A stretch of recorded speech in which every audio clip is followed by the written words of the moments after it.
Pagi Mbak. Pagi. Lagi sendirian, saya boleh temenin duduk di sini? Boleh. Oke, saya duduk di sini ya.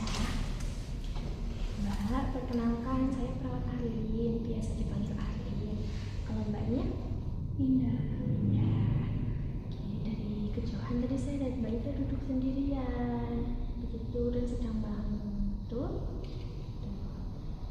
Kalau boleh tahu nih, Mbak Indah di sini sudah berapa hari, Mbak? Udah 3 hari. 3 hari ya. 3 hari. Dan selama 3 hari, apakah Mbak Indah sudah berkenalan mungkin dengan teman sekamar? Udah sih, tapi cuma sama 2 orang aja. 2 orang saja. Kamar Mbak Indah sebelah sini ya. Tadi saya melihat teman-temannya Mbak Indah, itu betul teman-teman yang Mbak Indah kenal? Iya. Oke, sepertinya sedang membersihkan kamar. Tapi kenapa Mbak Indah sendirian duduk di sini? Aku mau bantuin tapi nanti takut salah, takut dimarahin lagi. Oke. Baik, sekarang kita berbincang-bincang saja ya dengan suster. Nanti saya akan membantu Mbak Indah supaya merasa lebih percaya diri lagi dan nggak takut, begitu ya. Untuk waktu kita berbincang-bincang sekitar 15 menit, tempatnya mau di sini saja, Mbak Indah mau? Oke, untuk pembicaraan kita kali ini, saya akan membantu Mbak Indah untuk melatih Mbak Indah supaya lebih percaya diri dengan melatih aktivitas-aktivitas yang mungkin Mbak Indah ragu untuk lakukan dan takut untuk lakukan, gitu ya. Apakah Mbak Indah bersedia? Bersedia.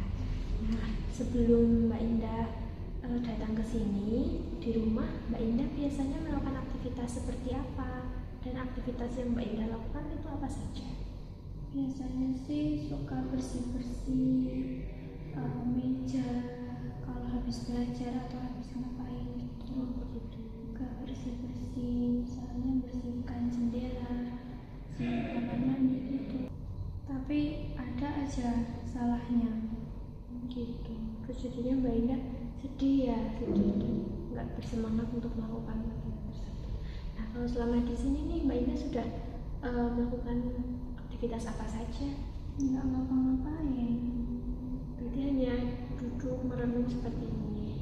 Ya, sebetulnya itu Mbak Indah punya potensi loh. Mbak Indah tuh sebelum di sini kan di rumah Mbak Indah sudah keren sekali, belajar dirapikan tempat belajarnya, kemudian merapikan, membersihkan rumah dan membersihkan kamar mandi.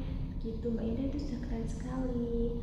Bagaimana kalau di sini saya akan membantu Mbak Indah untuk melatih kembali aktivitas-aktivitas yang sebelumnya Mbak Indah sering lakukan di rumah, supaya nanti Mbak Indah lebih percaya diri dan mau bergaul dengan teman-temannya, bisa saling membantu sama teman-temannya, bersih-bersih gitu. Dan Mbak Indah nggak merasa takut lagi nanti, gitu ya. Mau? Oke, jadi nanti akan saya ajarkan beberapa latihan, yaitu tadi membersihkan atau merapikan tempat belajar atau meja, kemudian nanti bersih-bersih, mungkin seperti membersihkan jendela, nggak apa-apa. Kemudian nanti membersihkan toilet yang ringan-ringan saja, sama nanti menyiram tanaman, begitu ya. Oke, untuk yang pertama, saya akan mengajari Mbak Indah untuk merapikan meja, karena ini kan meja di kamarnya Mbak Indah sebenarnya saya lihat berantakan sekali. Gimana kalau kita latihan untuk membereskan meja tersebut ya? Sudah akan saya contohkan dan Mbak Indah nanti bisa mempraktekkan ulang. Gitu, kita mulai, bisa ke sana. Baik, sekarang kita akan melakukan ya. Sekarang kita akan membereskan tempat meja ini ya Mbak Indah. Mbak Indah bisa di sebelah sini. Kita bereskan bersama-sama, gitu ya. Nah, sekarang ini kan ada kotak dan isinya kertas. Kita satukan dan masukkan ke tempatnya. Coba Mbak Ida itu dirapikan kemudian dimasukkan ke kodaknya. Oke, bagus sekali, rapi. Sekarang kita masukkan ke sebelah sini. Dan ini saya mau merapikan dulu taplak mejanya. Nanti Mbak Ida ganti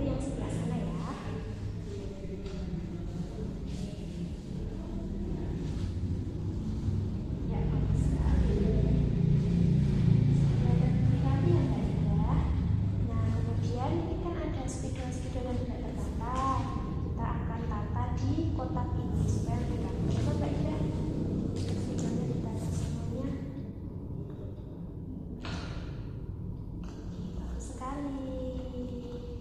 Nah, kemudian ini ada kotak-kotak.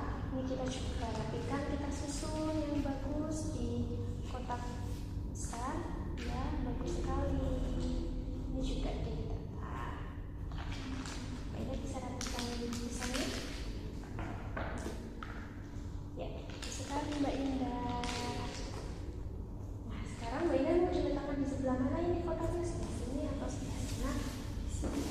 Sini aja. Nah, tapi sekali kan Mbak Indah? Tapi sekali. Gimana Mbak Indah perasaannya? Lebih senang ya, sama teman juga.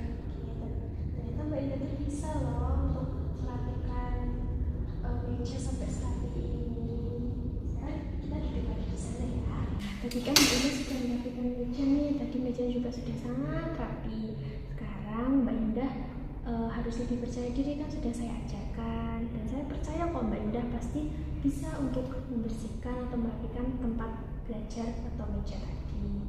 Besok-besok kalau misal temannya juga sedang merapikan kamar, Mbak Indah bisa nih buat membantu merapikan meja, karena Mbak Indah sudah bisa kan, sudah saya ajarin tadi. Dari yang sudah saya amati tadi, ketika kita merapikan bersama-sama, Mbak Indah udah tampak lebih percaya diri, kemudian Mbak Indah juga tenang, dan Mbak Indah udah nggak sedih lagi. Nah, setelah saya ajarkan, komitmen apa yang mau Mbak Indah lakukan ke depannya nih? Mau lebih percaya diri, kemudian mau bergaul juga sama teman-teman, mau berbagi. Iya Mbak Indah, bagus sekali untuk komitmennya. Ingat Mbak Indah, jangan malu, karena kalau salah, orang salah itu wajar. Gitu ya. Oke, sampai sini ada yang mau ditanyakan? Nggak ada. Kalau begitu, Mbak Indah mungkin bisa bertemu dengan teman-temannya lagi, bisa ngobrol-ngobrol mungkin, dan Mbak Indah pokoknya jangan takut, gitu ya. Nah, setelah ini Mbak Indah silakan bisa melanjutkan aktivitasnya. Untuk kedepannya, apakah Mbak Indah ingin melakukan latihan yang sama atau melakukan latihan yang lain? Yang lain ya, berarti gimana kalau kita latihan untuk membersihkan ruangan dengan membersihkan jendela, gitu ya. Untuk waktunya mungkin sekitar jam 9, tempatnya di sini. Apakah Mbak Indah mau? Oke, untuk latihan tadi saya masukkan ke jadwal ya. Mbak Indah mau berapa kali sehari? 2 kali aja. 2 kali aja, setiap pagi dan sore. Sekitar jam 8 dan jam 5. jam 8 dan jam 5. Oke, sudah saya catat ya. Nanti kalau Mbak Indah lakukan, tulis M melakukan. Kalau misalnya tidak dilakukan, tulis T. Begitu ya. Oke, kalau begitu saya permisi dulu. Mari.